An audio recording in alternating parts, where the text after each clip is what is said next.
మనము ఏం లేకుండా వాటర్ ఏం లేకుండా మనం దీనికి కట్టేసినాం. కట్టేసిన తర్వాత మనం ఏం చదువుకున్నది ఏంది బుక్లో ఎక్సెస్ వాటర్ ఏమన్నా ఉంటే ట్రీస్ ఏం చేస్తాయంటే ఏది లీవ్స్ ద్వారా బయటికి పంపిస్తాయి. దాన్ని ట్రాన్స్పిరేషన్ అన్నాం. ఏమన్నా అంటే బాష్పోత్సేకం అన్నాం. మనం లోపలికి ఒకవేళ వాన పడ్డ లోపలికి పోకుండా మనం దీనికి ఏం చేసినాము థ్రెడ్ కట్టేసినాం ఎటు ఓవిగా. ఇప్పుడు లోపల ఉన్న నీళ్లు మాత్రం కంప్లీట్గా ఈ మొక్క పంపించిన నీళ్ళే. అంటే ఎక్కడి నుంచి వచ్చినాయి?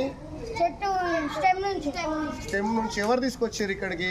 రూట్స్. ఇక్కడ చూడండి గ్రీన్ కలర్. ఇగో ఇక్కడ వాటర్ కనబడుతుంది కదా, కనబడుతుందా? పడుతున్నాయా లోపల నుంచి? ఈ వాటర్ ఎక్కడి? ఎవరిచ్చిన వాటరు? ఇవి మనకు మొక్క నుంచి ఎక్సెస్ అయిన వాటరు ఎక్కడి నుంచి వచ్చినాయి? ఈ లీవ్స్ దగ్గర నుంచి వచ్చినాయి. అందుకనే మనకు చెట్ల కింద ఎప్పుడున్నా కూడా చల్లగా ఉంటుంది అన్నట్టు. ఏ ప్రాసెస్ ఇది? ట్రాన్స్పిరేషన్. ఏమనాలి? జుట్టు.